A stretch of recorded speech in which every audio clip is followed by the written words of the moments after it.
Buenas tardes, les damos la bienvenida a esta nueva reunión de Pintores por Pintores. Quiere decir que pintores entrevistan a pintores. Hoy a través, o digamos, de un lado y del otro lado del charco, Eduardo, coordinador, inventor de este ciclo, junto con Graciela Genovés, que hoy no nos va a poder acompañar porque tiene ella misma una presentación, una muestra. Y del otro lado del charco, en Suiza, Ricardo Della. Así que les agradecemos a todas y a todos los que se acercaron hoy, y te paso entonces la palabra. Eduardo y Ricardo, como siempre, gracias por toda tu generosidad. Gracias. La idea era un poco empezar, un poco conocer un pintor, desde sus orígenes, cómo es tu acercamiento a la pintura. Primero, aclaremos que vos estás en Suiza, pero ¿de dónde es tu lugar de origen? Y mi lugar de origen es Argentina, pero Sí. precisamente Tucumán. Sí. Sí, mi acercamiento con eso me estabas preguntando. Claro. Mi acercamiento tiene que ver tal vez con con un problema de salud de mi infancia, en donde tuve unos procesos asmáticos que me obligaban a estar en cama o muy pasivamente, y lo mejor era dibujar. Dibujar es una forma de distracción, es una forma de paliar la angustia y de pelearle a la muerte. Sí. Curioso, porque Matisse tuvo una historia medio parecida con la pintura. Ustedes sabían que él empezó con la pintura porque tuvo problemas de salud, estaba en la cama y empezó de alguna manera, no sé si el padre le regaló una caja de óleos o algo así, empezó así pintando. Mira. Por la salud, por la falta de salud. Sí, sí. Y después estudiaste ahí en Tucumán. Estudié en Tucumán, hice artes ahí, y después hice la facultad. En toda mi infancia dibujé mucho, dibujé en el piso, dibujé en el colegio secundario, primario, dibujé en el pizarrón. Esta Sí. imagen que está viendo, Sí. después de muchos años, empecé a pensar, pero si a mí lo que me disparó fue el negro del pizarrón, que a veces tenía incluso una cuadrilla, digamos, una especie de estructura para poder escribir, para poder ejemplificar con mayor, ¿cómo te puedo decir? Claridad lo que se estaba diciendo. Por eso empecé a dibujar así, en ese pizarrón, en los momentos que no estaban las maestras y los profesores. De esto me salió muchos años más tarde y me gustó mucho lo de usar el negro como fondo, y en donde tuviera el contrario de lo que es la luz en la hoja de papel, o en la hoja, o en la tela en blanco, o la pantalla, lo que fuera. Concentrarme que la luz saliera de la imagen. Poco es esa es el tema que fui trabajando. Acá hay una mayor complejidad porque la luz no sale solo de la imagen, sino hay una contraluz. Otra cosa, vos estabas en Tucumán, pero ya en la escuela, hay que aclararle a la gente por ahí no sabe, en Tucumán hubo una escuela importante, en la cual en un momento estaba Pilimbergo y otros grandes artistas. La de arte, sí. Eso era anterior, digamos. Eso fue anterior, sí, a mis estudios. Eso fue la fundación, digamos, de lo que fue la Academia de Artes, en donde fueron muchos de los alumnos que después fueron brillantes, grandes artistas como Carlos Alonso, alumnos de Spilimbergo, de Lajo Salai, Aurelio Salas también. Sí, fue una escuela importante que organizó Parpagnoli, que fue director de cultura, y también organizó la escuela de lutería, varias cosas al mismo tiempo, teatro.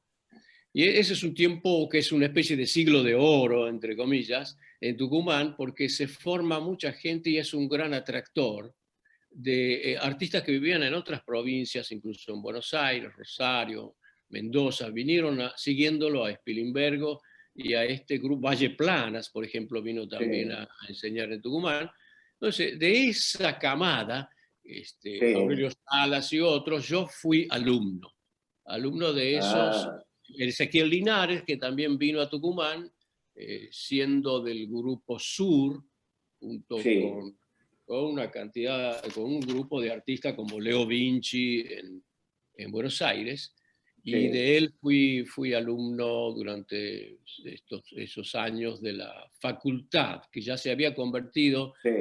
de departamento dependiente de la universidad, se había convertido en facultad. Hoy es una facultad que tiene posgrados, tiene una serie de actividades, de intercambios internacionales también. Y vos estudiaste con la gente que había estudiado en ese momento. Yo estudié con la gente que había estudiado con Spilimbergo y, Sí, sí, especialmente con Ezequiel Linares. En sí, esos años que fueron los años 80, 70, 80, yo gané una beca, un concurso de pintura de la Sociedad Dante Alighieri y del Instituto sí, Italiano de Cultura, para estudiar en Roma, en Milán. En principio era para estudiar en Milán sí, pintura. Yo me decidí por Roma, me encantó la ciudad y decidí por el grabado. Es decir, siento que estaba más cerca de mi punta, digamos, del dibujo. Entonces me sí. puse a estudiar grabado ahí con Guattard, con otros maestros napolitanos, como Gerardo Lorusso. Hice grabado y me quedé varios años ahí, entre Roma y Florencia, en Italia, ¿no? Ajá. Y pintura siempre grabado en Italia. Siempre pinté, pero visto que estaba Sí, allá, era un centro importante del grabado napoletano, de las viejas técnicas, sí, me importó mucho, digo, ya que muchos de nuestros grandes maestros fueron grabadores en Argentina, de sí, los peros, sea silografía, grabado sobre metal, litografías y demás. Digo, a mí la gráfica me interesa mucho, me interesa la sí, repetición también. Entonces me puse a sí, hacer grabados, de lo cual salió todo un periodo, todo un proceso de mezcla en la cual aprendí grabado ahí, grabado sobre metal, y después fui haciendo más adelante, cuando vine a Suiza, invitado por algunas galerías de arte en las cuales expuse, empecé a hacer una especie de falso grabado, o sea, imité el grabado, grabando sobre el papel, sí, lastimándolo, incidiéndolo, peinándolo. Entonces, sí. esa cosa se invirtió, para el otro lado, se dio vuelta siendo, como te digo, un falso grabado. Ah, mira vos. También estuvo, creo que en ese, como Pompeya Udiver, me parece que también estaba en Tucumán. Oliver también Aparte, estuvo allá, y en también, Lajo sí, de Salai, la generación anterior, ¿no? Estuvieron Lajo todos Salai. esos grosos. Yo agarro la cola de esto.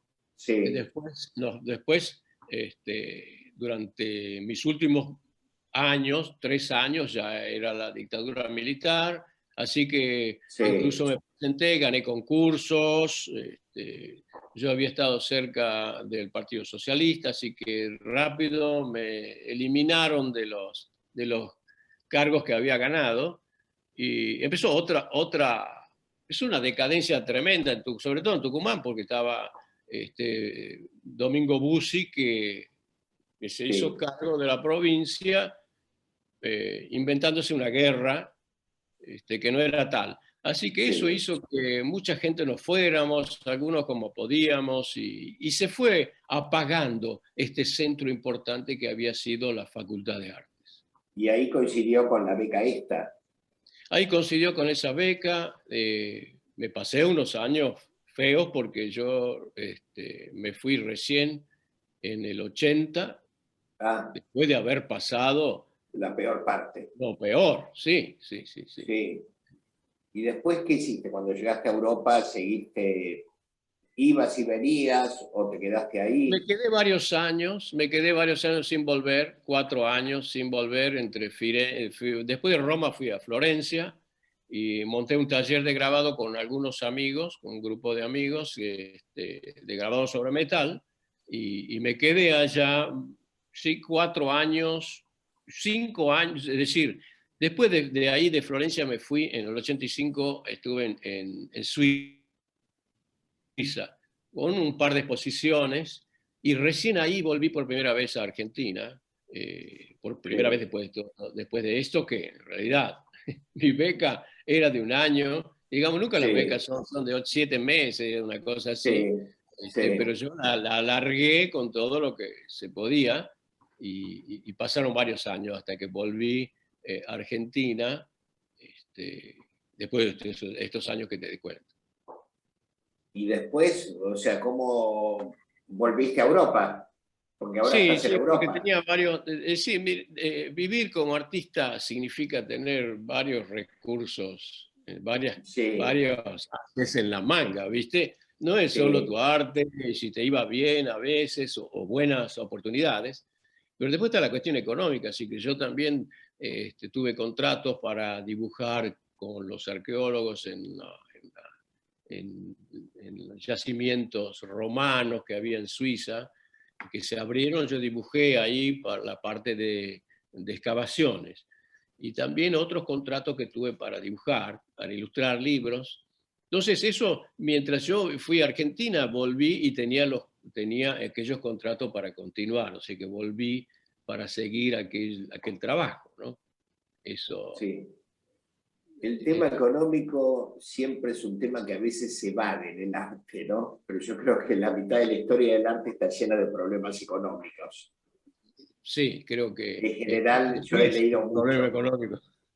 Sí, no, la vida es un problema económico, o por lo menos la mitad de la vida. Pero me refiero a que cuando uno lee las cartas de los artistas de todas las épocas, la mitad de la historia es la historia de la economía de ellos, de si vendían, si no vendían. Lo que pasa es que a veces siempre se ve el arte de un lugar romántico, pero se olvidan de todo esto. Por eso yo a veces pregunto, porque me parece que es parte también es parte del arte, la economía del pintor, ¿no? Totalmente, sí, la hambruna, todo esto que hay que seguir y a veces no es fácil tampoco volver, sí, retomar lo que habías dejado porque se pierde en los dos sentidos. Lo que empezás a hacer como contactos cuando te vas a otra parte, empiezan a dar sus pequeños frutos y también perdés lo que dejaste en tu país porque aquello que habías empezado a hacer se abandona, se descuida, ¿viste? No es fácil atender a todo eso. Entran los nuevos intereses, las vanguardias, los nuevos discursos estéticos que empiezan a importar más que lo que hacías en tu país en aquellos años. Sí, y ahora vos te considerás, ahora sos, por decir, un pintor argentino que vive en diferentes lados. Yo pienso que sí, soy un pintor argentino, claro. Sí. Puedo estar en cualquier lugar. Incluso si estoy en Argentina, sigo siendo un pintor argentino. Sí, incluso. Sí. Incluso, digamos. Pero en general tu vida se desarrolla más en Europa, ¿o no? Sí, porque tengo acá, digamos, mi familia, mis hijos, nietas, pero siempre estoy en Argentina mientras puedo. Ahora, por supuesto, el coronavirus me impidió y todos estos problemas de viaje ir una vez por año, pero estoy pensando que ojalá me dejen volar para este principio de año, para Argentina. Y siempre que fui, pude combinar con alguna exposición, sea en Buenos Aires, sea en Tucumán. Así que no es solo pasar por los valles calchaquíes, ¿viste? Sí. No, a mí me llamaba la atención. Digo, qué raro de ser un pintor tucumano en Suiza. ¿Y qué te parece? Sí. ¿Vos lo sentís así también? Sí, y que no me hayan todavía... Deportado. Sí, cortado y otras cosas. Pero te sentís cómodo. Sí, pero siempre, incluso ser un artista, digamos, un pintor, digamos, más bien del norte argentino, en Argentina, también es una cosa extravagante. También es una cosa extravagante, medio casi fuera de contexto. Es un territorio a ganar. Buenos Aires sigue siendo un territorio para un provinciano aunque se haya ido a cualquier lugar del mundo, ¿no? Salvo que haya tenido mucho éxito a nivel de bienales y de algunos otros recursos. De hecho, yo quería invitar a un pintor que me gustaba, que era Víctor Quiroga, y me enteré que había muerto, que se murió el año pasado. Sí, sí, Pero bueno, un amigo mío. sí, Sí. leí que vos estuviste en un grupo con él, que eran parte de un grupo. Sí, sí. Y Sí, de hecho yo lo conocí porque ponía acá. Claro, sí, sí. Si no, no lo hubiera Totalmente. conocido. O sea, tenés una especie de doble exilio, tucumano y argentino. Sí, sí, sí. Bueno, la historia del arte argentino está llena de esos ejemplos. Berni, sin ir más lejos. Sí, Alonso. Hay mucho provinciano. sí.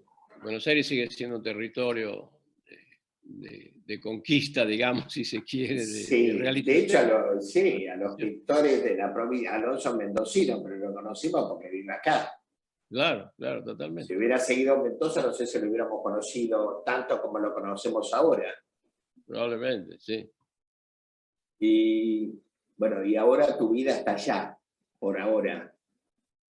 Sí, mi vida está acá, sigue acá y voy allá cuando puedo. Es decir, no es que está mi vida aquí, ¿cómo te puedo decir? Sellada, Sí, sino que yo pienso que es el espacio en el cual yo me muevo, el que quiero moverme, me pertenece. Es una cuestión que es importante de saber, que no es un lugar en el que estoy definitivamente, porque no sé, ya ni sé si soy de aquí, de allá. Sé que estoy repitiendo para siempre, algunos discursos estéticos hablo, alguna problemática, una fuerte problemática con la imagen, que es la que me sigue durante años, y eso puedo estar aquí o allá, y es un poco lo que he vivido en mi infancia, lo que va marcando todo un discurso, todo el desarrollo de un discurso.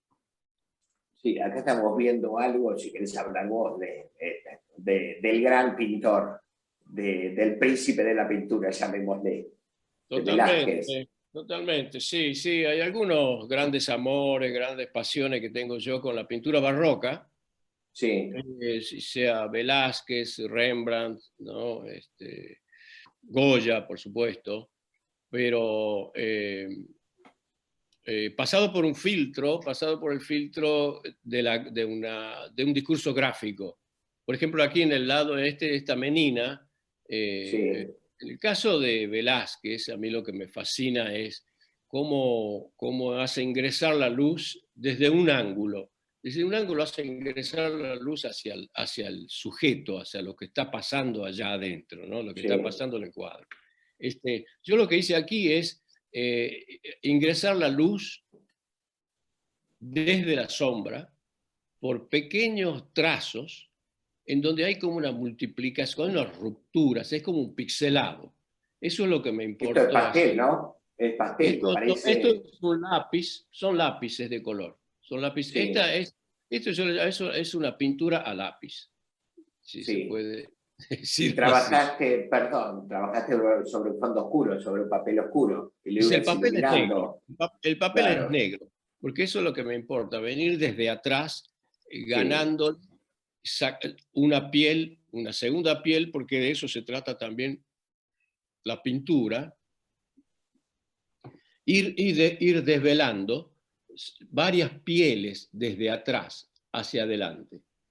sí. Es Esta cosa curioso no es muy porque, fácil de entender, pero es sí, lo que va pasando cuando hay una acumulación de zonas de luces.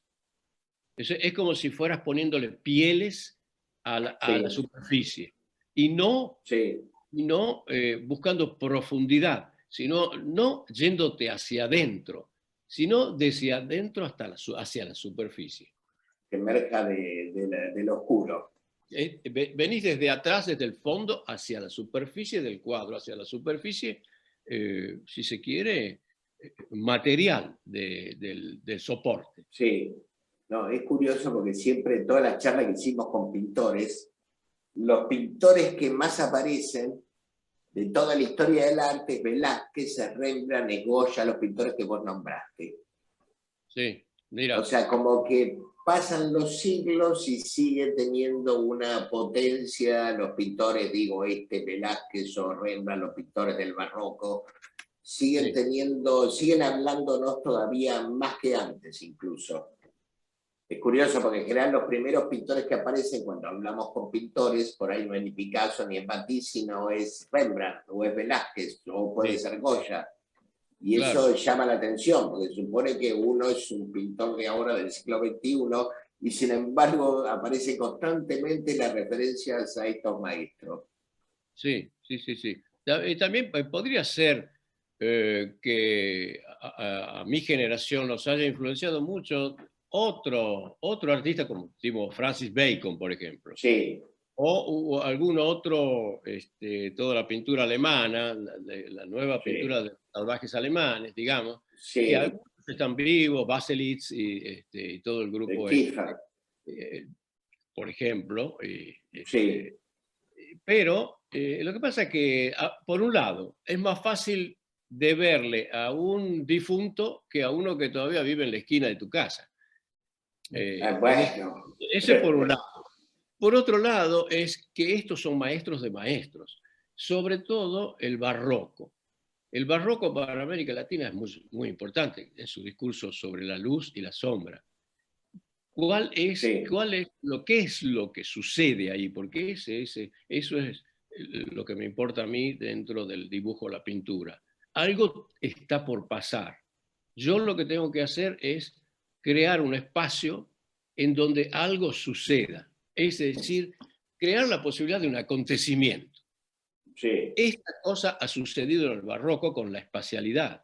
Es decir, más que estas tres que yo te nombré, es la pintura italiana, sobre todo la de, digamos, de los grandes maestros, Tintoretto, ¿no? Caravaggio, que son maestros de estos, sobre todo el Caravaggio. Y Caravaggio fue Caravaggio la gran ruptura. Sí, Rembrandt fue allá a copiarlo. Hizo varias copias de algunos cuadros de Caravaggio. Pero digamos que la pintura española nos llega a nosotros y es para Argentina sobre todo, tal vez para América Latina, México también, es a través de la pintura española. Pero los antecedentes importantes están en la pintura del post-renacimiento italiano.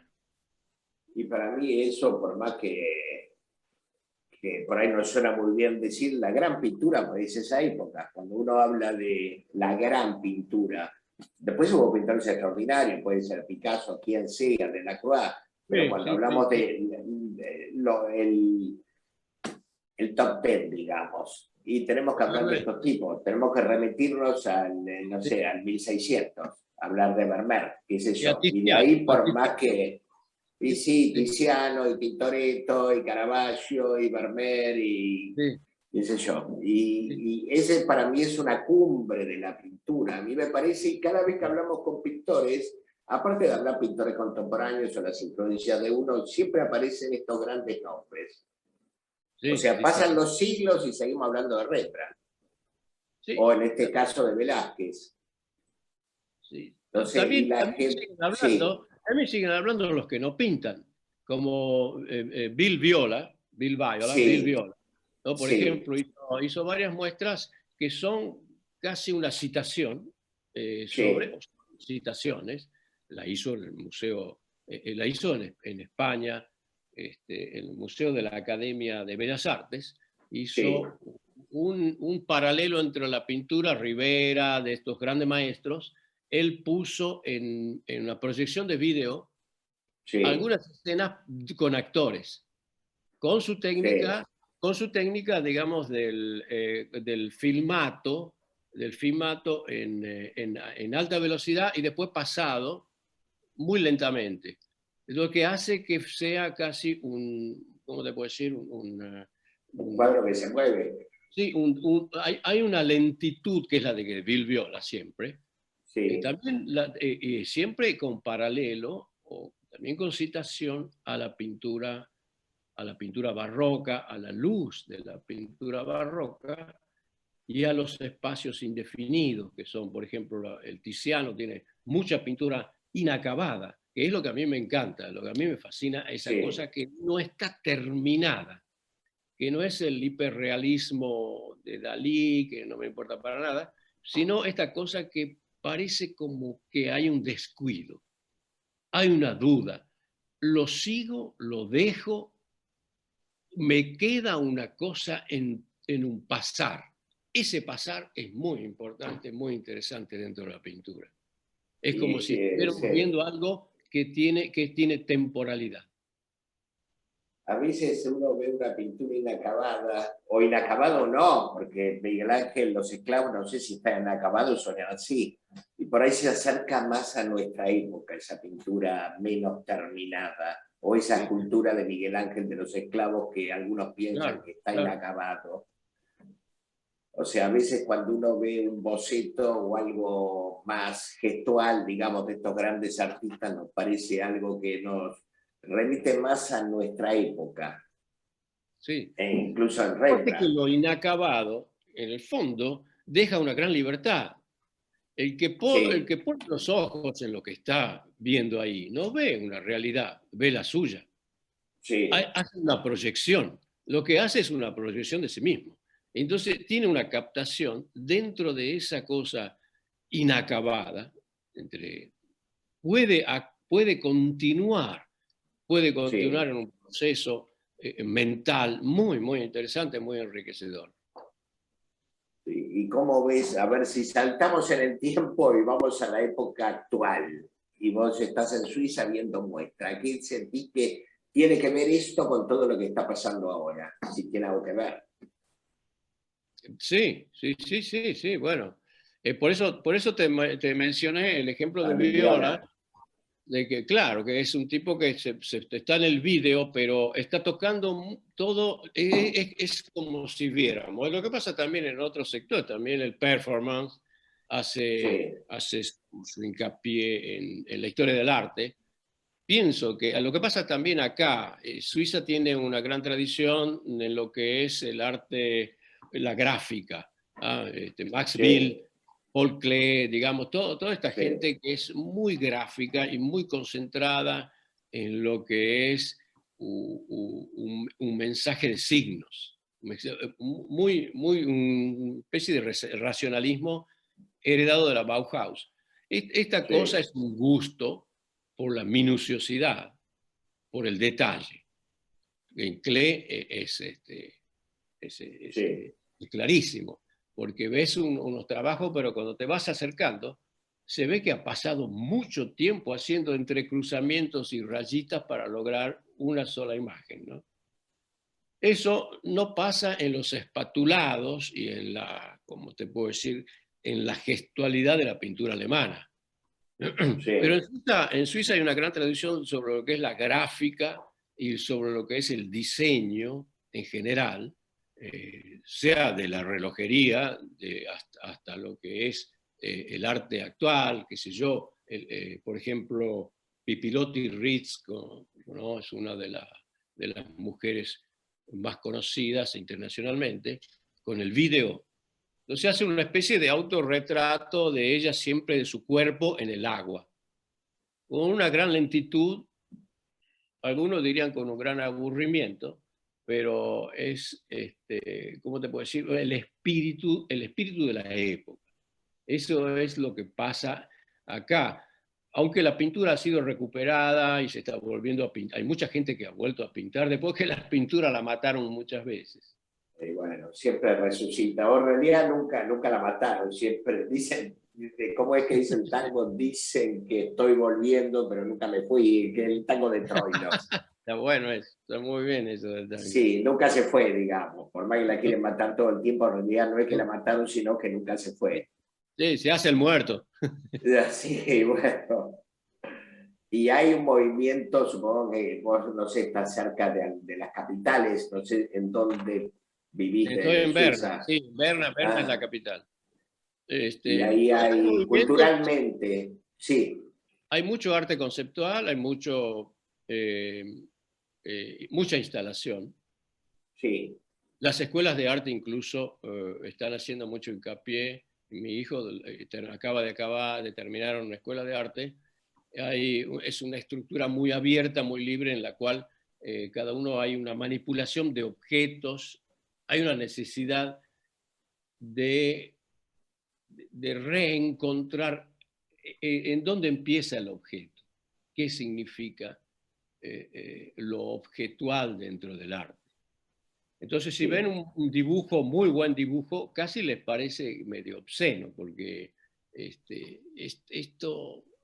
quieren encontrar una verdad dentro de lo que es el objeto inútil, el desperdicio. Es un poco están con ese tema, pero no solamente Suiza, digamos que es un movimiento general de preguntas, de interrogaciones sobre qué es lo que produce una sociedad, qué son desechos y qué rol tiene el artista dentro de esa producción o de esa postproducción.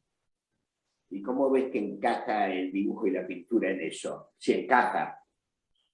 Mirá, sorprende, pero algunas de las cosas, la última exposición que estoy teniendo ahora en la sociedad, en una galería de Friburgo, la gente se me acerca, u otra que tuve ahora hace poco en Berna, y no entiende cómo está hecho esto, cómo está, por ejemplo, eso que ves ahí con mucho recruzamiento de textura de líneas. Algunos me preguntaron, pero ¿con qué maquinita has hecho toda esa cosa? ¿Qué le pusiste a la computadora? Claro le parece raro el hecho de que sea hecho a mano. El hecho de que algún imbécil se ponga con un lápiz y pase horas manejando esta cosa que pertenecería para ellos. Los profesores de arte incluso ya no saben ninguno dibujar.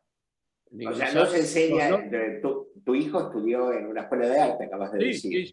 Sí. Ellos tienen profesores, la estructura es así, tienen un taller en donde puedes desarrollar tus cosas, y si te hace falta algo, tenés una decena de artistas en todo Suiza, Zúrich, Ginebra, que podés llamar. Sí. Mira, tengo una consulta, estoy haciendo este objeto, esta escultura, o estoy haciendo esta gráfica. Mi hijo hizo una serie de trabajos con grafito.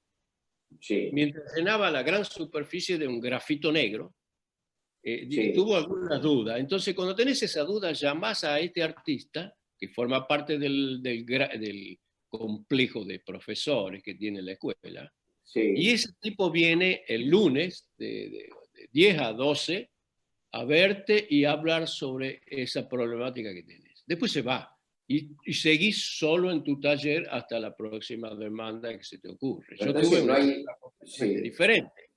Yo tenía horarios de dibujo. Yo tenía un aprendizaje. Especie de artesanado, si se quiere. Cómo grabar con metal, obligado, con asistencia. Después dibujo del natural, pintura al óleo, pintura de acrílico, etc. Eso no existe más.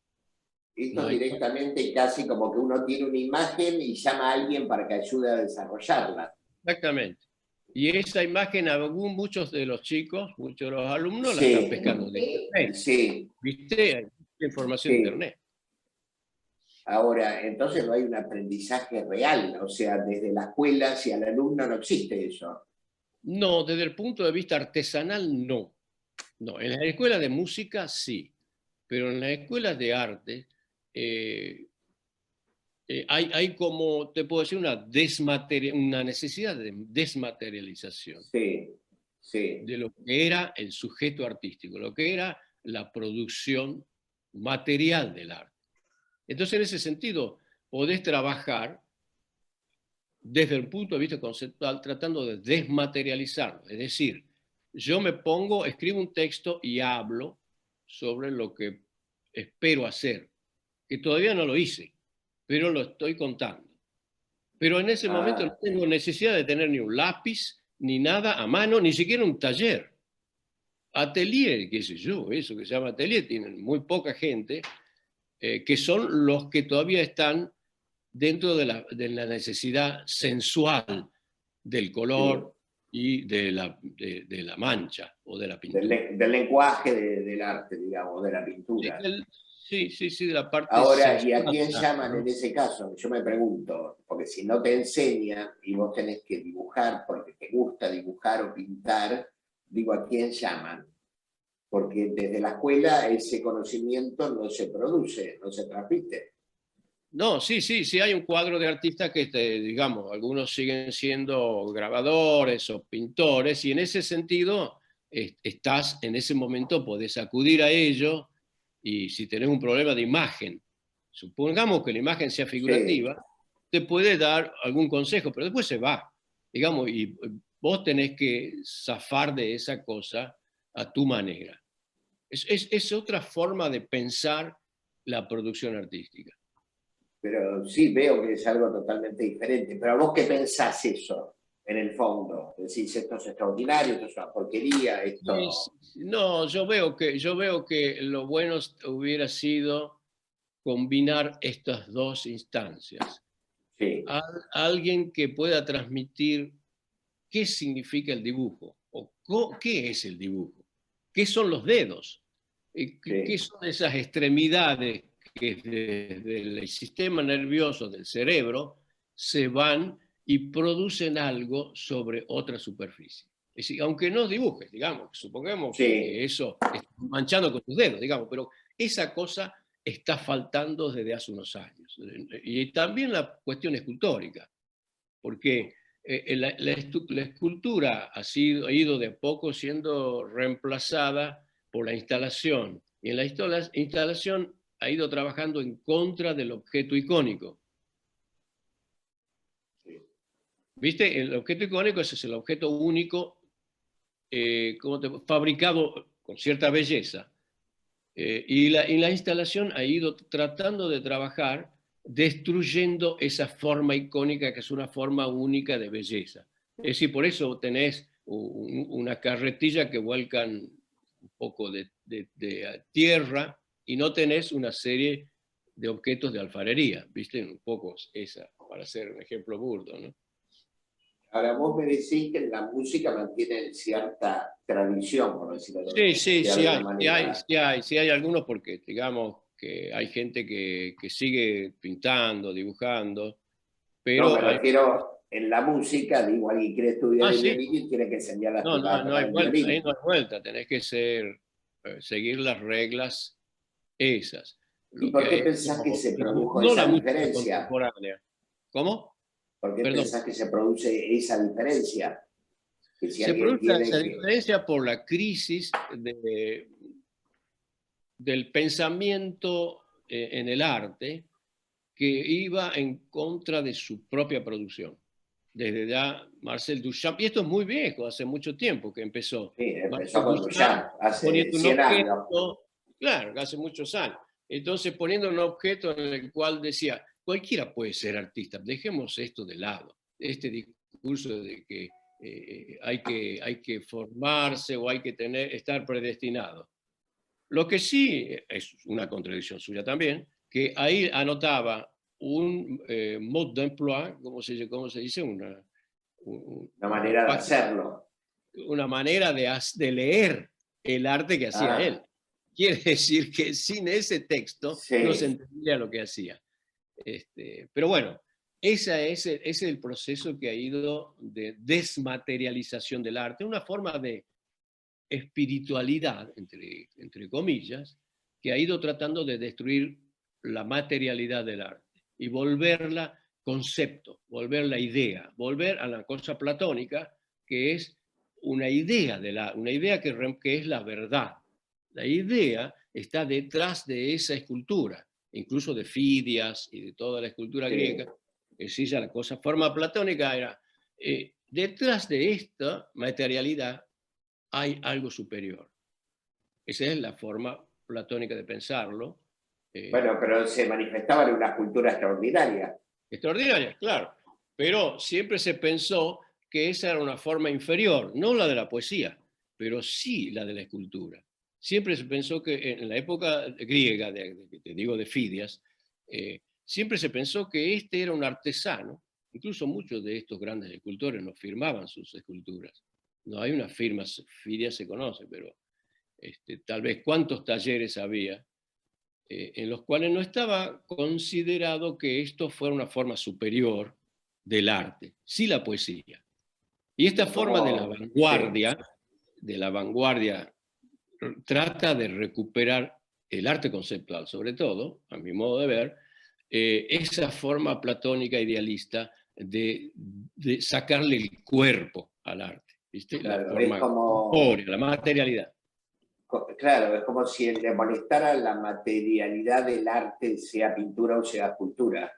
Sí. Que les parece algo inferior. Vos decís que esto incluso remite a los griegos incluso. Me parece que es lo que molestó mucho fue la excesiva presencia física del arte. Y empezó el proceso es lento, va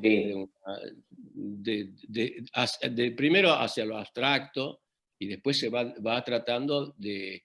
Lo abstracto sigue siendo muy, muy sensible, sobre todo la pintura. Pero más adelante se va haciendo hacia lo minimal y de lo minimal a lo conceptual. Y de lo conceptual ya no queda nada, es decir, puedes ir al performance. Y ni siquiera hablar, si podés hablar, pero si te callas, más puede la idea surgir, digamos, poco es el proceso que veo entre la idea y la materia, digamos, entre Aristóteles, si puedo meter la parte de esta cosa que no sé mucho. Pero da la sensación de que fuera un camino hacia la nada eso. Sí.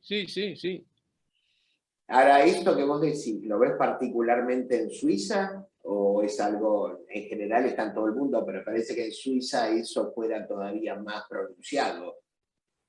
No, Suiza tiene un aspecto que es un reflejo de lo que llegó de Estados Unidos y sobre todo con un gran programa también de los Estados Unidos hacia el arte abstracto, sacarle la parte política al arte, que fue un gran plan de la época de Kennedy, antes de Kennedy, Johnson y demás, sacarle ese filo político que tenía la pintura alemana.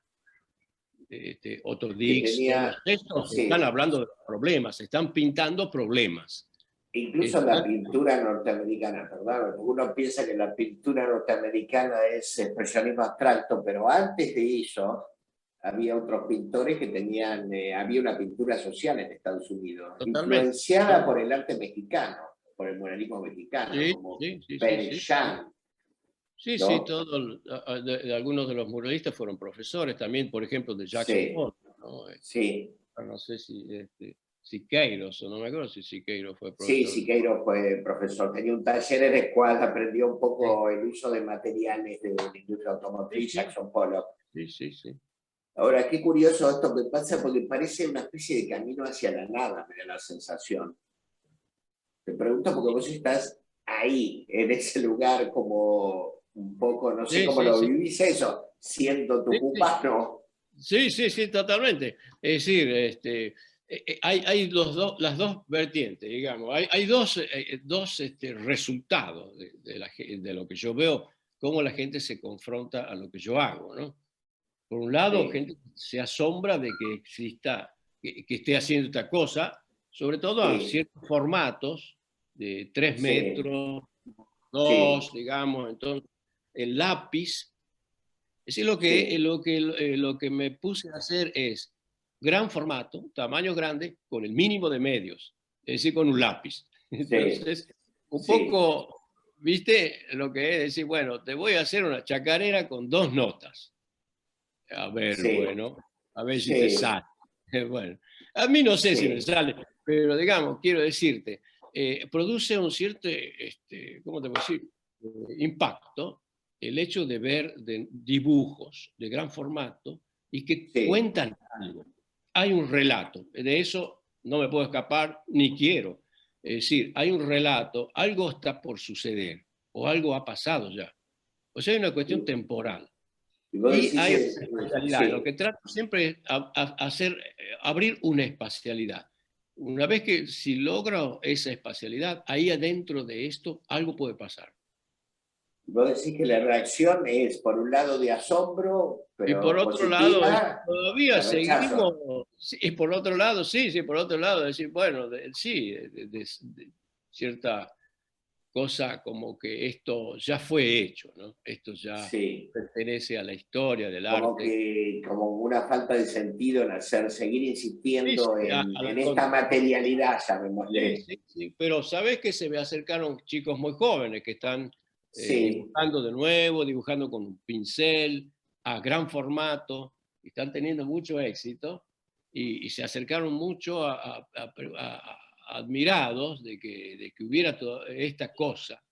Eso me sorprendió muchísimo ver estos jóvenes que quieren de nuevo y están haciéndolo. Por ejemplo, estoy pensando en una artista muy joven que está trabajando con un pincel y un solo color de acuarela, pero tiene telas de 6 metros, 5 metros de ah, grande, ¿no? ah, O sea, quiero decirte, hay una necesidad de volver a lo sensual, a lo sí, erótico de la pintura, del dibujo, del arte. Digamos, una necesidad.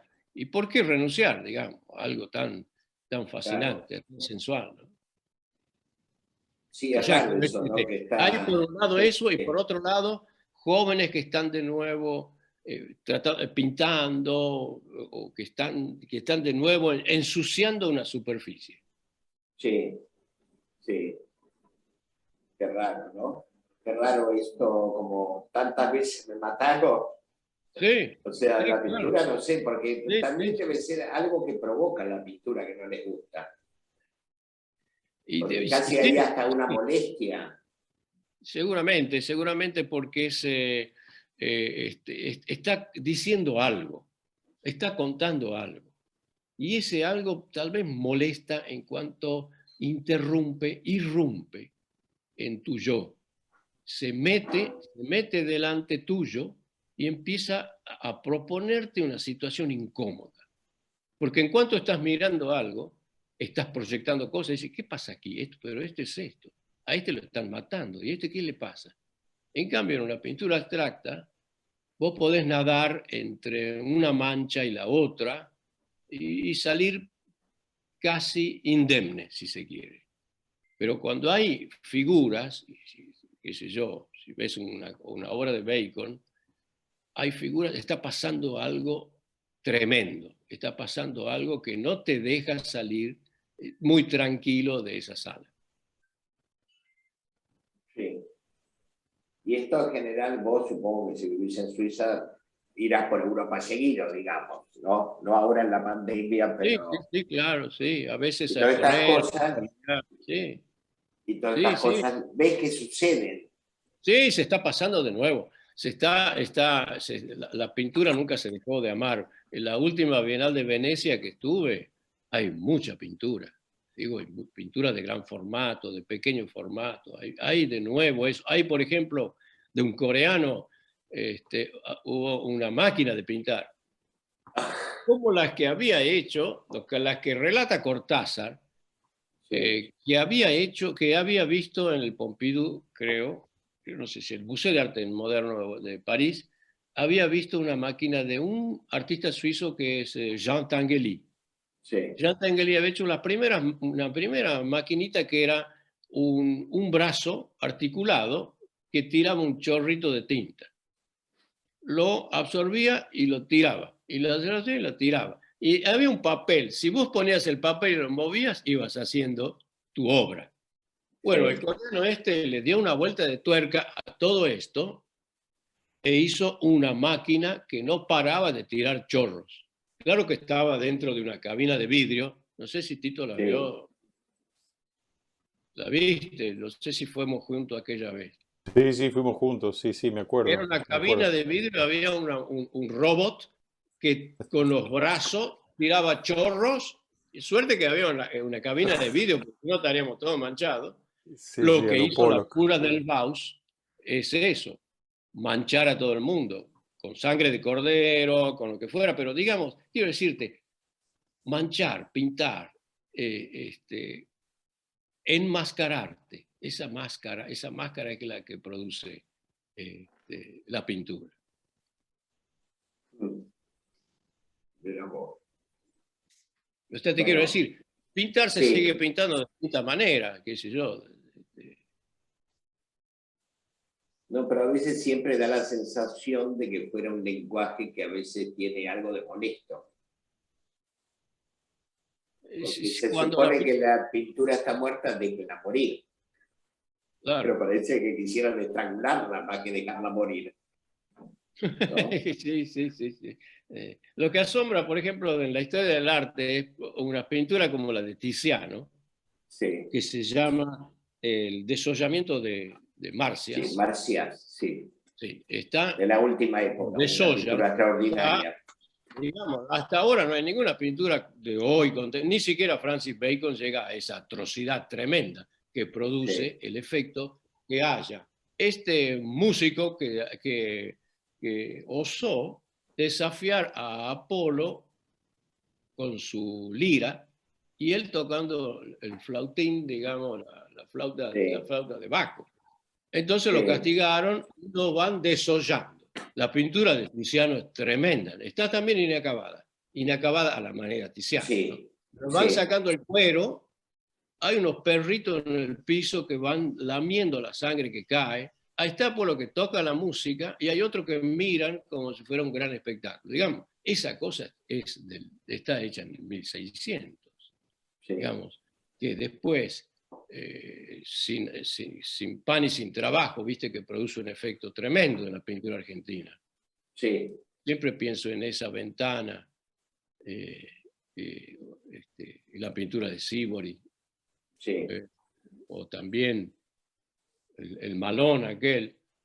Pero viste, son cosas terribles que están pasando. No son, ¿cómo te puedo decir? Efectos de luces como el postimpresionismo, no son efectos de mancha. Es algo tremendo que está pasando. Entonces eso siempre mueve, siempre produce la pintura figurativa, la pintura que trabaja con imágenes, la figura que convoca a la imagen y también se ríe de sí misma, ¿no? Sí. Y cuando ves esto, ¿cómo pensás que hubiera sido tu desarrollo en Argentina al margen de lo económico, ¿no? Como pintor, ¿no? Pienso que no sé responderte, mirá, ahí me mataste, no sé cómo hubiera sido. Pero pienso que siempre uno está hablando solamente de una cosa. Desde que nace, sigue con un monotema. Yo sigo siempre con el mismo tema, cambio la técnica, cambio la forma de decir, cambio la forma de los formatos, pero me parece que no tengo mucho más que decir que una cosa, que son mis angustias, mis deseos, que están ahí, en esa cosa. Y no hay mucho más, quiero decir. Creo que si me hubiera quedado en Argentina, creo que hubiera sido una versión sobre esto que me gustaría conocer e imaginar. No digo cómo cambia tu cabeza como pintor estando allá o estando acá. Esa era un poco la pregunta. Sí, claro.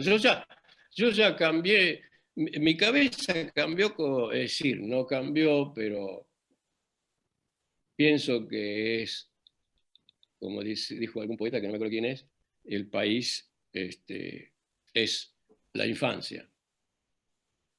Y ese estado.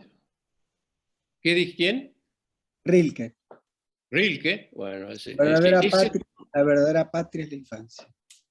Eso me parece genial, porque no te hace falta estar en ninguna parte, o en alguna parte estás, pero sí ya es la infancia que te marcó, es eso que te hace hablar, que te hace decir lo que lo tenés que decir más adelante. Estás buscando una forma o otra forma de decirlo, pero es una cuestión de formatividad, ¿no? Sí. Carlos, ¿querés Hablar con tu amigo. Sí, claro. Ricardo, si tuvieras que contar qué es el núcleo de tu pintura, esa batalla que habías hablado antes con la imagen, ¿cómo lo harías?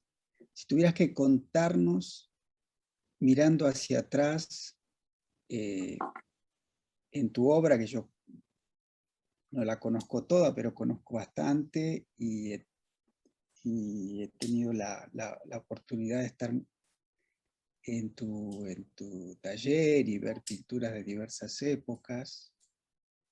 Sí. En todo ese recorrido, ¿qué ves que es el nudo vital que te ha movido y contra el cual seguís luchando? Y creo que es el cuerpo. Es el cuerpo, es un territorio donde se marca todo, se marca lo que pasó. Es un espacio que tiene historia. El cuerpo tiene su historia y la va contando y la va diciendo. Parte de mis obsesiones es el cuerpo, y eso te das cuenta en las series que fui trabajando, en donde son interrogantes. Hay una serie que el cuerpo es casi un torso y que no tiene cabeza ni brazos. Es como preguntarte, ¿y esto qué es esto? Es decir, es parte, creo, si te entiendo bien, tu pregunta es un núcleo que corresponde a la parte formal, ¿no? Y a la parte también de sentimiento, ¿no? Uh-huh.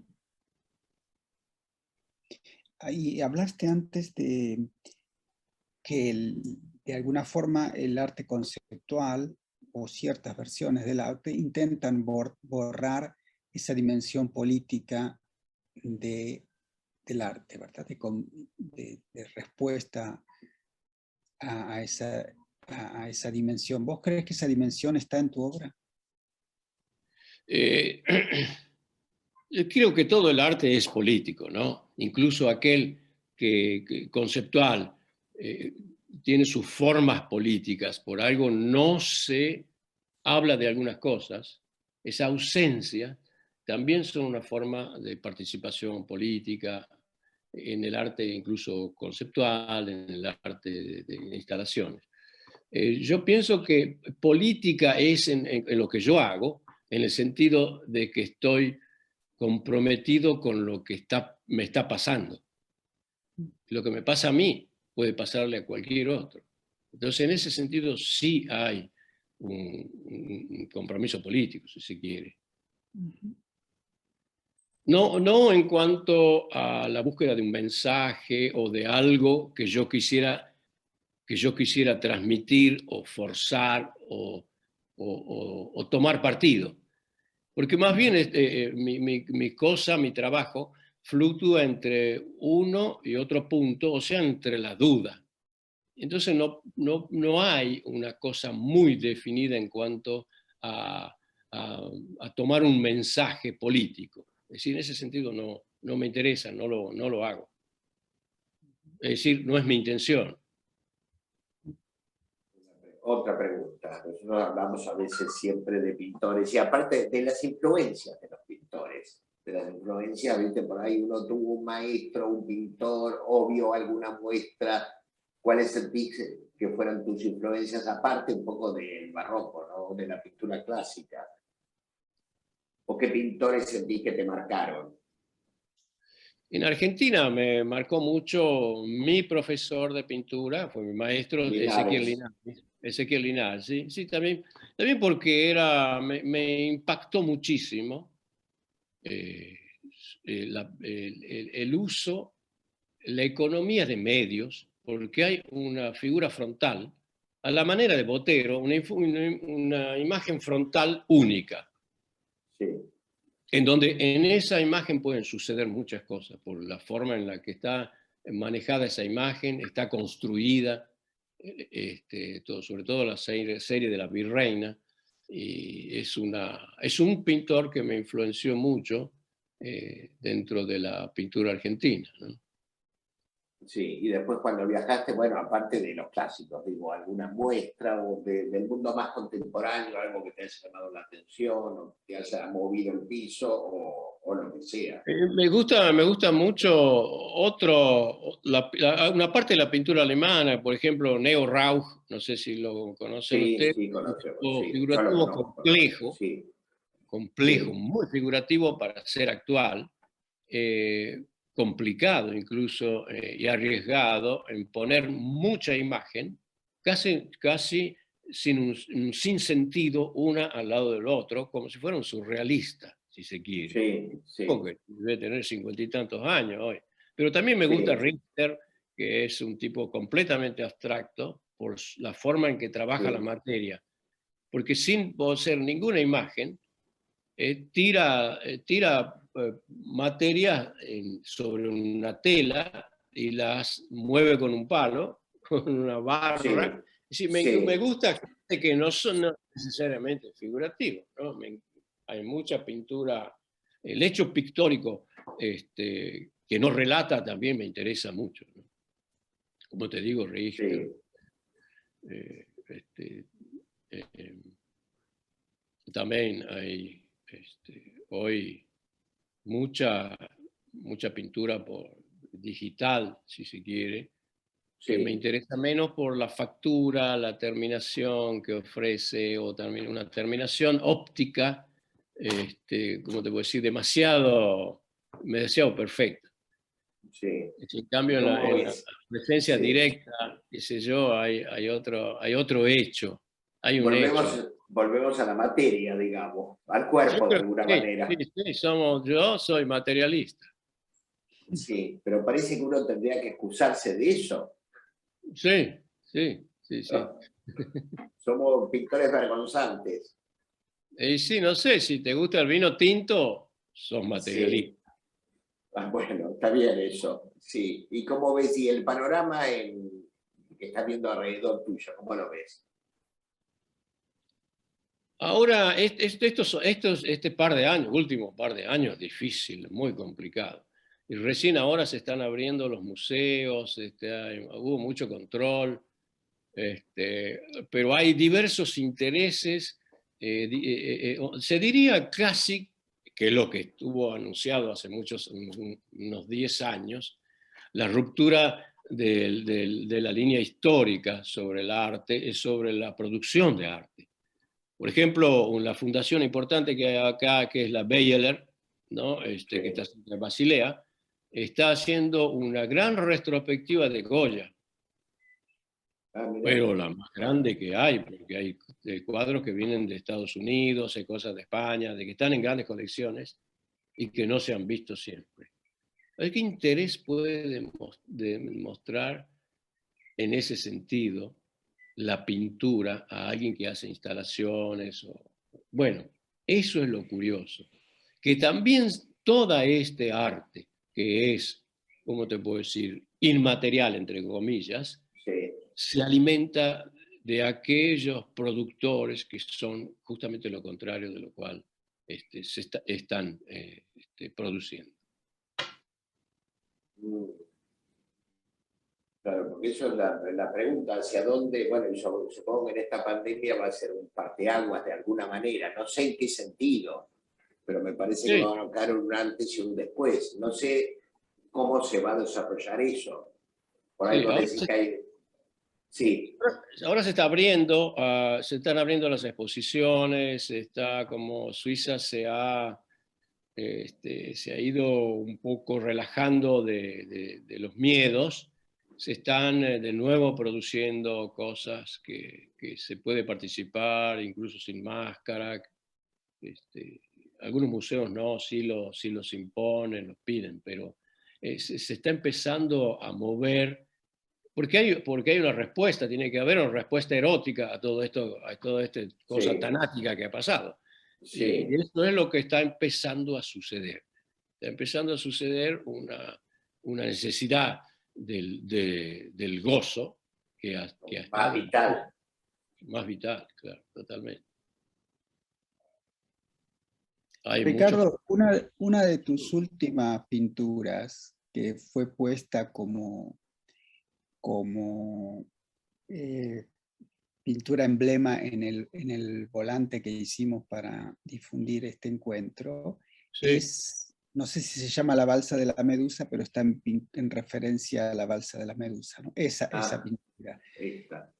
que a mí me resulta compleja, digamos. ¿Cómo nace esa pintura?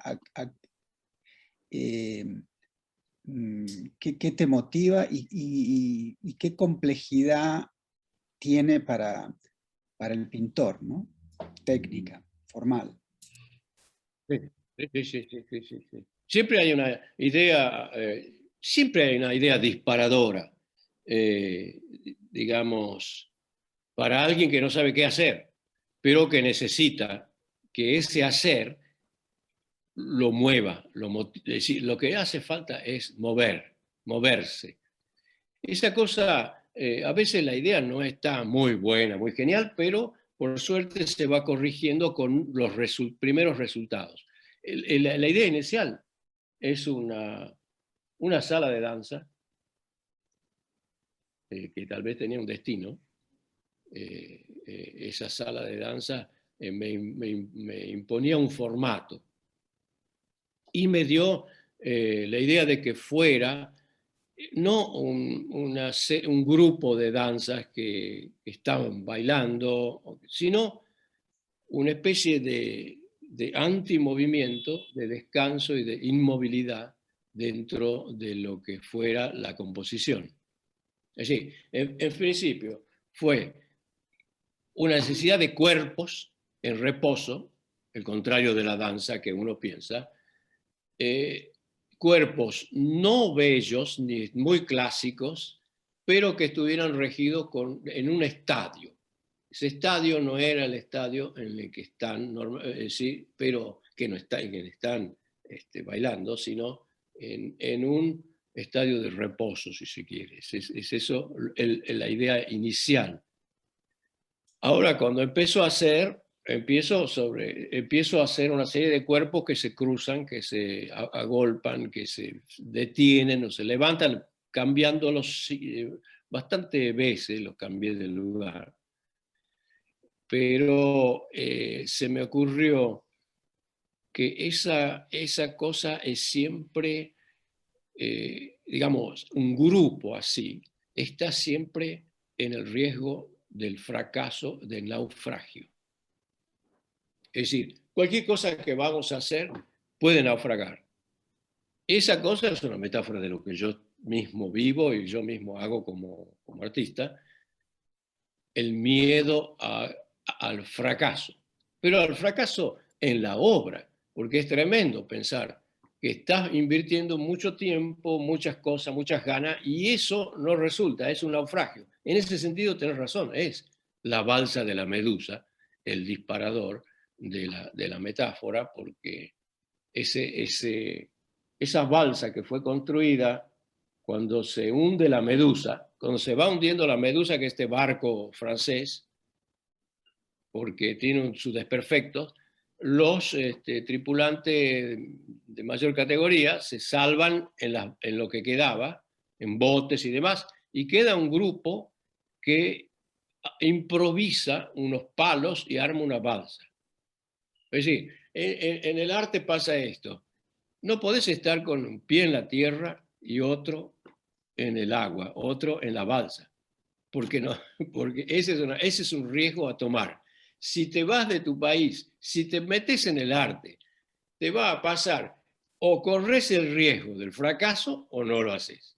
O te quedas en tierra. Esa es un poco la idea que se me fue cruzando después de pensar que ese era un cuerpo de ballet, que ese podía fracasar. Por eso le fui haciendo una base que es una balsa, que no sé si ustedes la ven ahí, yo no la veo. Sí, se ve. Y en los grupos hay nudos de interés visual. Sí, son recursos para llevarte a mirar un grupo, otro, y hacer un círculo y una caída también dentro de lo que es el formato y la composición general. Pero ese es un poco la angustia y el placer de poder trabajar en algo que se puede fracasar. Y ese temor al naufragio es tremendo, porque es un cuadro, es una pintura de un gran formato en el que está muy fácil fracasar.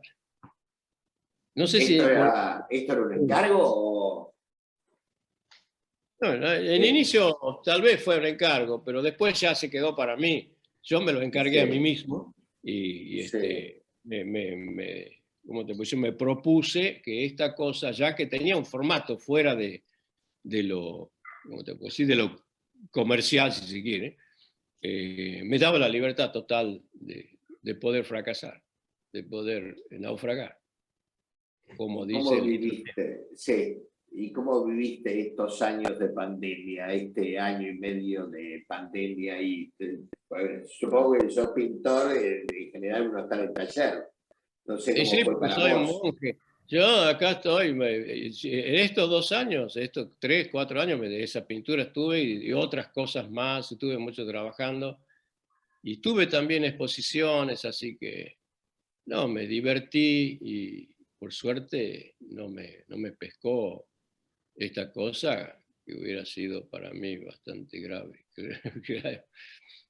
Sí, no, está bien. Ahora, incluso en medio de la pandemia hice una exposición que fue toda controlada desde afuera, con máscaras, y entraban de 4 en 4 personas y salían. Y aún así tuvo muchas visitas. Estuvo muy ¿Te bueno. sentís aceptado, digamos, culturalmente No por el sé, hay un país? grupo que sí hay un grupo que sigue mis muestras, hay gente Sí. que le gusta esta mamarracho que hago yo.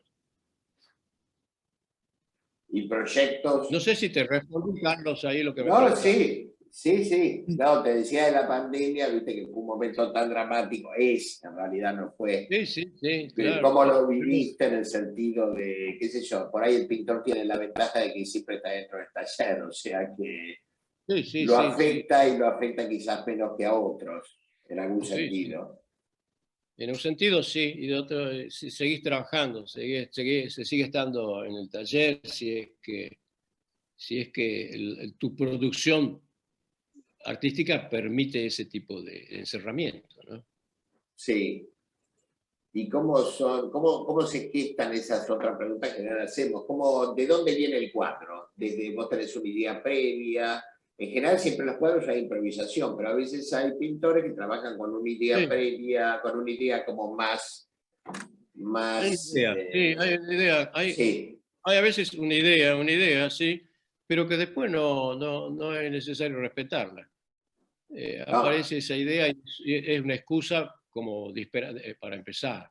Pero a veces ni siquiera hay una idea, sino un hacer de la mano, un sí, plantarte frente a esa superficie y empezar a mover la mano, empezar a manchar, empezar a ensuciar la superficie y ahí alguna respuesta tiene que venir. O sea, hay esos 2 momentos. O el de la idea previa, que después no viene respetada, o el de la búsqueda de qué pasa en esa superficie, y ese interrogante se hace a través de manchas, de líneas, de entrecruzamientos, sí. de cerrar los ojos, de no ver lo que está haciendo, no mirar mucho. Un poco es eso. Pero esencialmente tu actividad es pintura. Puedo decir que haces grabado, hacías... Sí. Estuve haciendo Porque también este año en un taller, estuve haciendo litografía sobre piedra, porque hoy la sí, litografía se hace sobre folio transparente, pero yo hice sobre piedra con un taller, un editor que me pidió una serie de piedras, me dio una serie de piedras para trabajar, para editar. Todavía sigo haciéndola. O sea, paralelo a mi trabajo de taller, es muy interesante la litografía hecha sobre piedra, porque es un dibujo sobre una superficie dura, ¿no? sí. Sí, no sabía hoy en día casi ni se hace litografía sobre piedra. No se hace, no existe ni en las escuelas de arte ya la piedra. existe una escuela de arte que visitamos en Nueva York que ya había reemplazado la piedra por el folio transparente. Incluso, me acuerdo, no sé si es ¿cómo se llama? Colombia. La Columbia University. Nos regalaron todas las piedras, ¿te acuerdas? Sí, Nos regalaron las piedras. ¿Cómo las llevábamos, no? Nosotros hacemos en este papelito transparente con un lapicito y listo. Todos los estudiantes eran coreanos y chinos, japoneses tal vez. Y el profesor también coreano. Vietnamita, era de Vietnam. ¿Qué hacen con estas piedras? Pero piedras grandísimas, toneladas de piedra. Bueno, dice, llévense toda la piedra, pero ¿sabés el barco que tenés que necesitar para llevarte eso? Al final no la llevamos, no sé. No conseguimos el barco. Se podría haber hecho una caminería ahí en el campus. Las piedras son una joya, esas piedras. Bueno, estoy viendo acá a Tito, que sé que trabajó con vos. No sé si querés preguntarle algo, Tito. Bueno, un montón de cosas, a pesar de que nos conocemos tanto. Estado civil, sexo. Sí.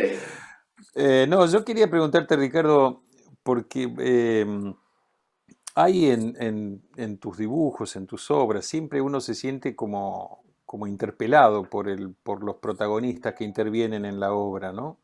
Hay como una especie de pregunta o de invitación a entrar al universo, ¿no? Como que desde el 2D te dicen, vení a ver qué hay acá adentro, ¿no? Como una especie de cosa extraña, como una invitación muy, muy especial, ¿no?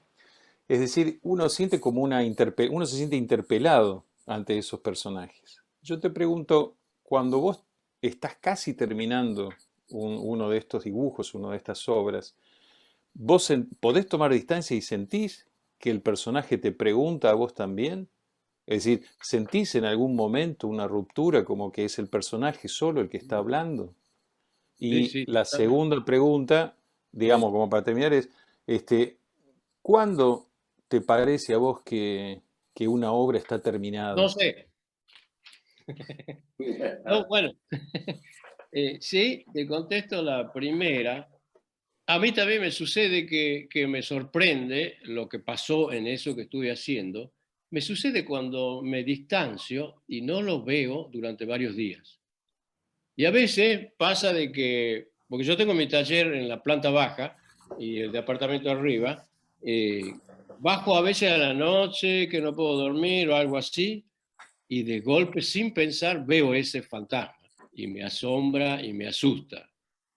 Y me asusta a veces, me da miedo y a veces me produce un efecto de placer enorme. O sea, sí me interroga a mí también, me interpela, me dice, ¿y esto qué es esto que estoy haciendo? ¿Qué es esto que estoy haciendo? Y no lo sé, no sé qué estoy haciendo, pero sí me produce un efecto fuerte a mí también. En ese sentido, a tu primera. Y después, en cuanto está terminado, no lo sé cuándo está terminado. Sé que se va apartando de mí algo, se va alejando y no lo puedo tocar. No lo tengo y lo voy dejando. Y muchas veces me pasa que pasa una semana así y digo, no, pero esto no está terminado, lo tengo que tocar en aquella esquina a la derecha, arriba, no está bien, esto tengo que tener. Cuando lo exijo ahí, lo arruino. Quiere decir, hay algún momento en el cual todo esto se quiere quedar quieto y que nadie lo toque. Pero no sé cuándo, no lo sé. Tiene que pasar a veces varios años para darme cuenta si... Yo a veces veo una obra que hice hace 15, 20 años. No sé por qué hice eso. Me pregunto, ¿y esto qué es? Y ni sé qué es eso que hice. Es decir, ese despegamiento, esa separación es más fuerte cuando pasan varios años. Con algunas composiciones, digo. En la imagen sola bueno, es menos complejo. De imagen única, digamos, como la serie de Eva Perón que hice, que son solo esa imagen frontal. Pero sé que no las puedo tocar más, pero no sé cuándo están terminadas en ese sentido. Se siente cuando. No Vos sé si sentís hay, cuando ya no va más, claro. sí, no sé si hay un terminarse, hay un abandono, un pararse, pero no sé realmente si está terminada. Eso es lo que no sé, si está terminada. De todas formas, hay como una cierta indefinición que es característica de tu obra, digamos, ¿no? Sí. Definición quiere decir, por ejemplo, la imagen que tenemos ahí en pantalla, digamos, ¿no? Donde los límites del cuerpo Sí. por momentos ¿cómo se hace? Se Borroneado, difumina. así, Sí. difuminado. Exacto, en Sí. ese sentido digo, ¿no? Que Sí, eso es un rasgo claro. de Sí. muestra que la indefinición no terminado es, Sí. característico de tu obra, digamos, ¿no? Porque forma parte de eso que quizás decía, aquí pienso yo, decías vos del riesgo, del peligro, de siempre estar ahí en la cuerda floja, digamos, ¿no? De aceptar que Sí, un poco la sí. vida es así, ¿no? ¿Mm? Sí, y también encontrarle placer a eso, ¿Mm? a esa indeterminación. Encontrar que eso te produce mucha adrenalina, mucha fuerza. O sea, por ejemplo, esa cosa que decís, esa cosa indeterminada, borroneada, ¿viste? Difuminada, esa cosa que se vuelve difusa, antes estuvo muy dibujada.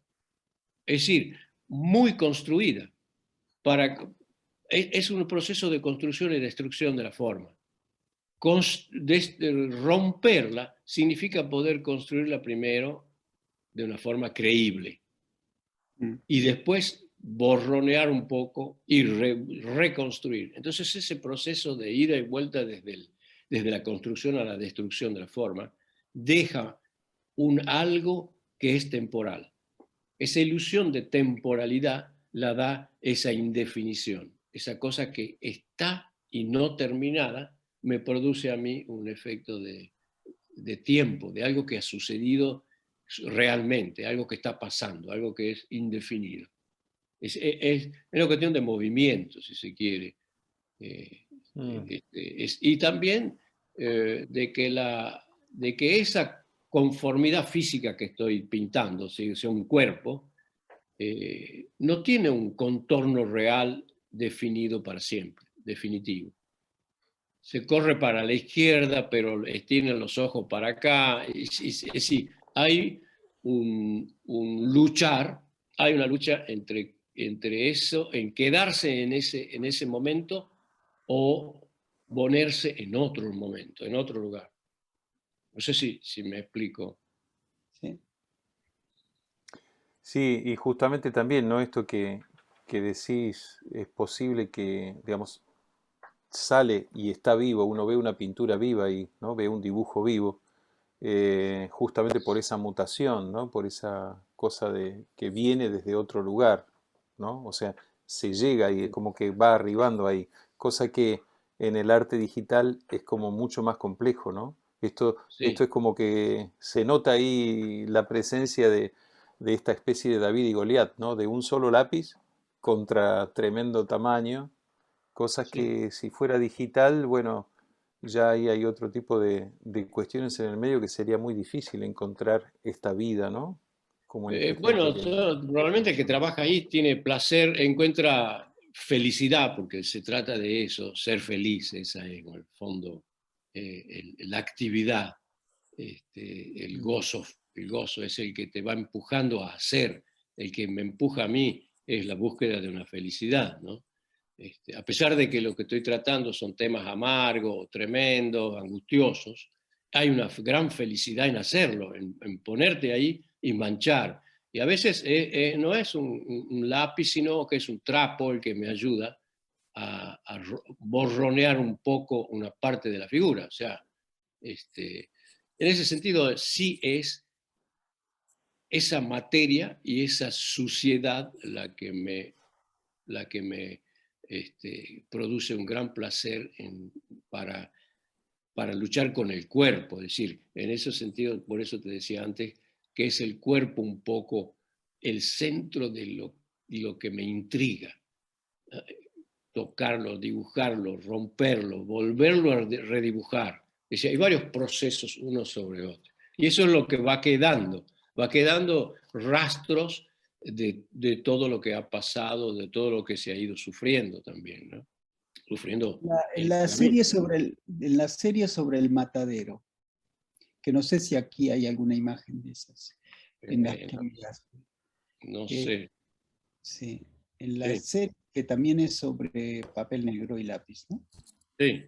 La serie sobre... ¿Qué es lo que te motivó a eso? Porque fuiste a un matadero, ¿no? Me contaste. Sí. También lo viví desde niño, mucho matar animales para la fiesta y sacrificarlos con mi papá, y que yo era el asistente para matar un cerdo. No es fácil, porque no se deja, no quiere morir, menos de esa manera.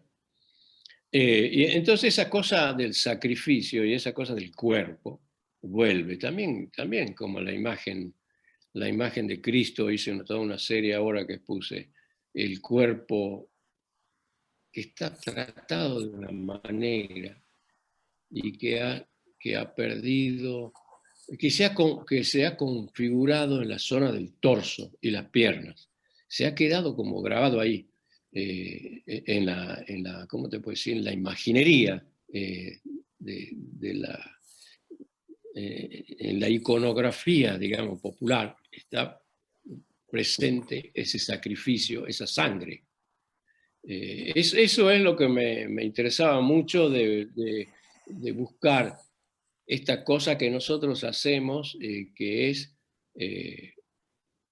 comer un animal y verlo antes, haberlo visto estando vivo, y después carnearlo, abrirlo y ver toda la sangre. Eso produce una cantidad de efectos tremendos, y de interrogantes. También produce al mismo tiempo cosas extrañísimas de estética, que son los azules, los violetas, los rosas, los rosados, los rojos, que tiene esa carne, que son de una paleta fantástica, magnífica para mí, ¿no? Ese sacrificio que hace de matar de ver ese animal extendido, me hace remitir a la religión, me vuelve a la religión, porque aparte las formas de estar son como crucifijos. Esto que fui a ver acá, también en un pequeño matadero en Suiza, hice muchas fotos y dibujé, es una forma de crucifixión. Esta cosa no sé muy bien si me fascina el sacrificio, o el sacrificio es una forma de purgación, o qué es lo que me llevó a tratar ese tema en varias obras, ¿no? Tiene una obra bastante grande. Identificación también con el buey desollado de Rembrandt. Hay cosas en la historia del arte que son también motivadores, ¿no? Ricardo, no, es una pregunta un poco personal, pero ¿qué sentís o cómo es la experiencia de exponer con tu hijo? De verlo artista, de exponer con él. Con Manuel. Con Manuel, sí. Sí.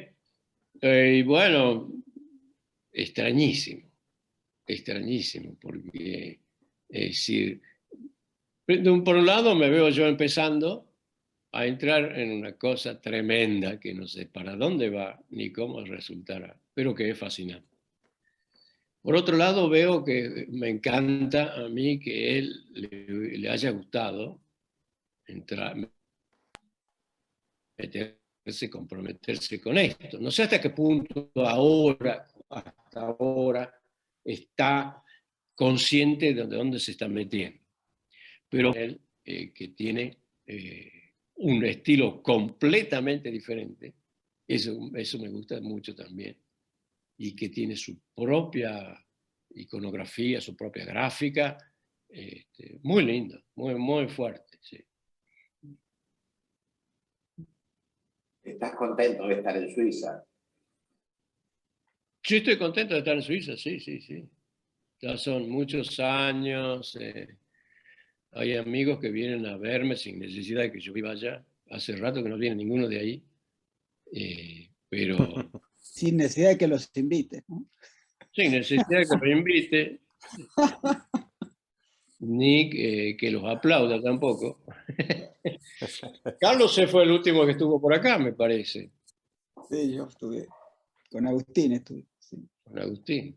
en el 19. Sí, mirá, La Navidad del 19. sí, sí, sí. No, fue muy lindo exponer con Manuel. Estamos todavía con la muestra hasta el 13 de noviembre. ¿Y cómo es el trato con los galeristas en Suiza? Jodido, como siempre. Siempre te están Como sacando siempre. el hígado. Sí, sí. Este me pide, por ejemplo, si se trata de un punto de vista comercial, me pide el 40% de las ventas. Sí. ¿Y hacen Pero, algo? sí, sí, sí, algo hacen, pero muchas ventas vienen por ti, ¿no? Por uno mismo, gente que ya te viene comprando, siguiendo, que quiere ver, aunque no compre nada, ¿no? Pero no, es un trato, en esta galería es un trato muy local, muy personal, porque está abocado a su espacio. No participa en ferias internacionales, tiene su espacio y está muy profesional, pero dentro de la ciudad de Friburgo. Pero vos dirías que son Pero todos, sí cambia, sí, cada galería cambia muchísimo, pero en general podría decir que son todos iguales. sí, en todo el mundo, Es una raza especial, digamos. ¿te parece? Sí, sí, son como editores. Sí.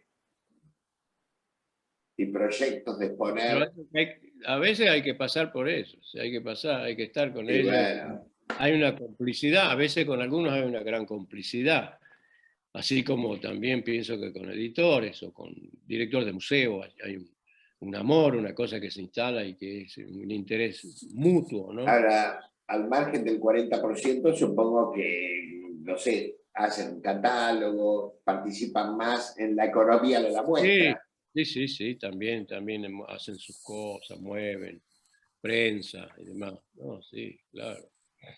No, Porque no por le acá, quiero, no le quiero achacar toda la... no, por acá hace las el velas, ¿no? 40%, por acá hace 40%, pero sin catálogo. Claro, claro, sí. Y bueno, Carlos, no sé si vos querés ir cerrando. Bueno, muchas gracias, Ricardo. Yo tenía una última pregunta. No tengo muchas, pero eh, para mí, entre todas las pinturas, hay dos cosas que me sorprenden de tu pintura. Entre otras cosas, esta es que hay cuadros donde hay muchos personajes.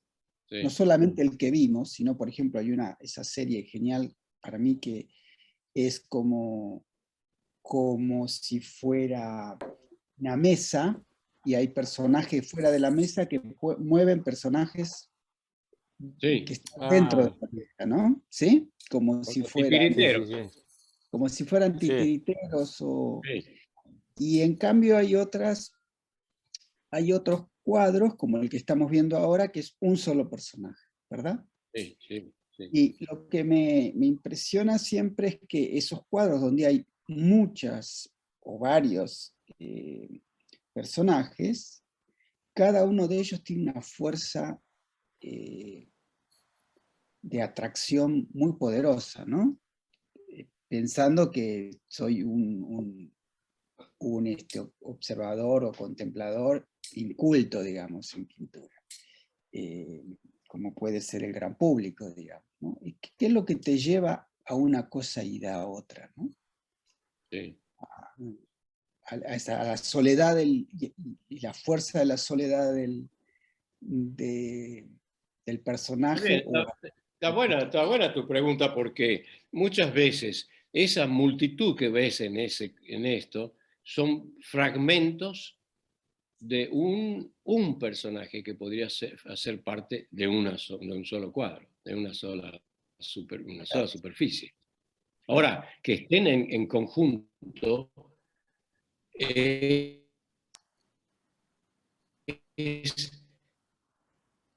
para correr el riesgo de que se arme un relato.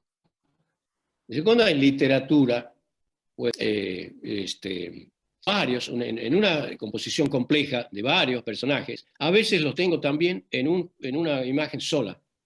El mismo personaje a veces lo llevé a un solo formato. Es decir, quiero decir, con esto que para mí son como invitados de un teatro, en donde entra uno y después lo saco, lo pongo en otro lado.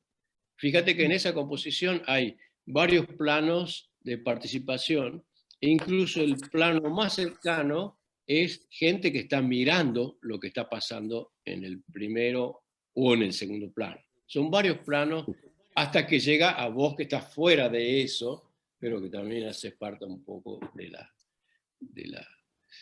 la participación, de la observación. Un poco es eso lo que quiero decir. A veces son múltiples, pero a veces son solo. Y es verdad lo que voy a decir. Podrían vivir solo en otro cuadro. Sin escena, quiero decir, ¿no?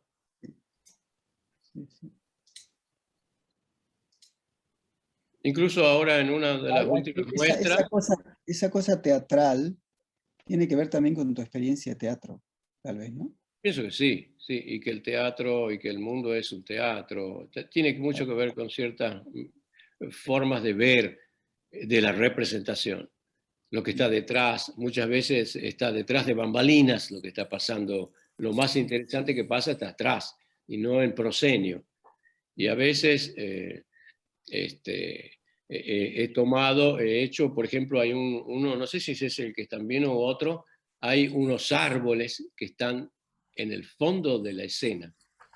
Entonces ahora puse una obra grande de 3 metros de alto, que son solo esos árboles. Todo con lápiz blanco nada más. O sea, para decirte y para confirmarte lo que me estás preguntando es, sí, a veces algunos de esos singulares son un símbolo dentro de la serie, fuera de la composición total, fuera del diagrama total. Conocimos un poco, Ricardo, un pintor tucumano en Berna. ¿Viste? Eso es un caso único, ¿no? Es caso único, de Tucumán a Berna. Bueno, sí. ¿No? Sí. Bueno, yo te quiero agradecer porque, bueno, siempre hacemos esta entrevista de conocer a pintores y creo que el Zoom, que por ahí no es nada extraordinario, pero tiene esta posibilidad de poder hablar con un pintor, de mostrar sus cuadros y que el pintor nos cuente y nos hable de su historia y de sus cuadros, cosa que es muy difícil sin el Zoom. O sea, bueno, eso, gracias. La verdad, sí. Muy bien. Sí, gracias a vos, gracias a ustedes. No sé, se cortó ahí. Sí, se interrumpe un poco la comunicación. Bueno, sí. Estas son las buenas cosas de la desmaterialización, digamos. Tiene algo bueno que es esto. Sí. No, muy bueno, muy lindo, muy interesante la serie que están haciendo sobre pintores por pintores. Me gusta mucho también la frase esa, me parece muy interesante. Porque bueno, hace pensar a los pintores por los pintores, pero también a pintores que hablan por pintores, una cosa así. Tiene un juego. Sí, como, bueno, muy bien. Eso de pintores que hablan, los pintores que en general no se hace, siempre a veces está intermediado por un crítico. Bueno, me parece bueno poder hablar así, como directamente. Está muy bueno. ¿Eh? Muy bien. Muchas Bueno, gracias. bueno, y buenas noches, porque allá Un creo que son placer, las un gran 12. placer haber charlado Sí, y sobrevivido a la entrevista. sí, muy bien. Y aparte, allá son las 12, hay que aclarar que allá son como las 12 de la noche, ¿no? O más. Ay, yo tengo que ir antes que me pierda el zapatito en la escalera. Bueno. Un abrazo grande y nos Un veremos abrazo grande a acá. ustedes y los espero por acá, Bueno, en la provincia de Tucumán. Ahí vamos, ahí ¿Ah? vamos, ahí vamos. un Sí, abrazo grande. un abrazo. Chao. Chao, Ricardo, chao, chao. Chao a todos.